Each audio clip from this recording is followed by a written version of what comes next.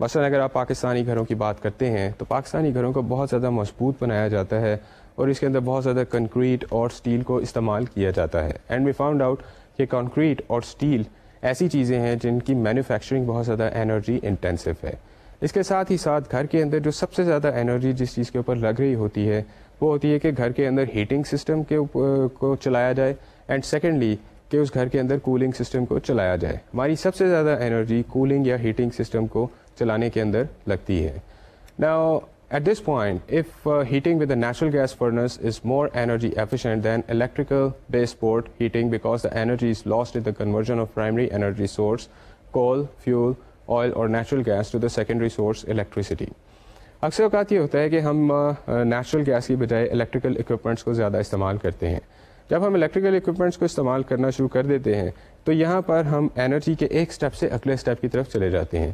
ہم جو natural gas سے انرجی حاصل کرتے ہیں اس کو پھر ہمیں کنورٹ کرنا ہوتا ہے کسی الیکٹریکل انرجی کے اندر, and then we have to install such a gadget جو الیکٹریکل انرجی کو یوز کر کے وہی آبجیکٹیو ہمیں حاصل کرنے میں مدد دے. سو اگر ہم الیکٹریکل انرجی انٹینسو گیجٹس استعمال کرتے ہیں تو یہ زیادہ ایکسپینسو ہو جاتے ہیں کیونکہ کسی بیسک سورس آف انرجی کو کنورٹ کرنا پڑتا ہے الیکٹریکل انرجی کے اندر. اور گھروں کے اندر جب ہم دیکھیں تو ہم گھروں کے اندر کافی ساری چیزیں کر سکتے ہیں جس کی وجہ سے ہم اپنے انرجی کے آڈٹ کو کم کر سکتے ہیں, انرجی کی ریکوائرمنٹ کو کم کر سکتے ہیں. مثال کے طور پر we can change the lifestyles of the inhabitants, the extent to which a home is filled with electrical appliances and the extent to which these appliances are used. ان چیزوں کو ہم چینج کر سکتے ہیں. ہم کم سے کم الیکٹریکل اپلائنسز استعمال کر سکتے ہیں اور جس طرح سے ہم ان کو استعمال کرتے ہیں اس کے اوپر بھی ہم تھوڑی سی احتیاط کر سکتے ہیں. مثلا ہم ایئر کنڈیشنر کو اس ٹائم پہ چلا سکتے ہیں جب ہمیں صرف اس کی میکسیمم ضرورت ہو, یا ہم الیکٹریکل ہیٹر کو اس ٹائم استعمال کریں جب ہمیں اس کی میکسیمم ضرورت ہو. ادروائز ہم نیچرل گیس کو استعمال کر سکتے ہیں. بالکل اسی طرح سے اگر ہم کلر ٹیلی ویژنس کو استعمال کرتے ہیں تو کلر ٹیلی ویژنس زیادہ انرجی استعمال کرتے ہیں بنسبت black and white televisions کے. اگر ہم گھر کے اندر الیکٹریسٹی استعمال لائٹنگ کے لیے مختلف قسم کی فینسی لائٹس استعمال کرتے ہیں تو شاید ان کے اندر اگر انرجی سیور بلبس استعمال کیے جائیں تو وہ انرجی کا بل بہت زیادہ کم کر دیتے ہیں. اس کے ساتھ ہی ساتھ آج کل ایسے ریفریجریٹرس آتے ہیں جو فروسٹ فری ریفریجریٹرس ہوتے ہیں. جو پرانے ریفریجریٹرس تھے ان کے اسپیشلی فریزر پارٹ کے اندر کچھ عرصے بعد برف جم جاتی تھی اور اس برف کو کھرچ کے نکالنا پڑتا تھا. لیکن آج کل فراسٹ فری ریفریجریٹرس ہیں جن کے اندر برف نہیں جمتی. So these frost free refrigerators add a lot to the convenience of the consumer, but simultaneously these are very, very energy intensive. And when we come down to lights, incandescent lights use more energy than fluorescent lights. Students, this point goes to say کہ ہم کسی نہ کسی طرح سے اپنی energy کی requirement کو کم سے کم کر سکتے ہیں, اور اس کے لیے ضرورت اس بات کی ہے کہ ہم اپنے بیہیویئر کو چینج کریں اور اپنے ایٹیچیوڈ کو چینج کریں. Now our time is running out and I have to say goodbye to you. I hope کہ آپ کو آج کا لیکچر انٹرسٹنگ لگا ہو. ہم اپنے اگلے لیکچر کے اندر انرجی کے بارے میں مزید ڈسکشن کریں گے اور یہ دیکھنے کی کوشش کریں گے ہم انرجی کو یوز کس طرح سے کرتے ہیں اور انرجی کو ابیوز کس طرح سے کرتے ہیں. سو اگلے لیکچر کے اندر ملتے ہیں. اب مجھے اجازت دیجیے. اپنا خیال رکھیے گا اور خوش رہیے گا اور پڑھتے رہیے گا. اللہ حافظ.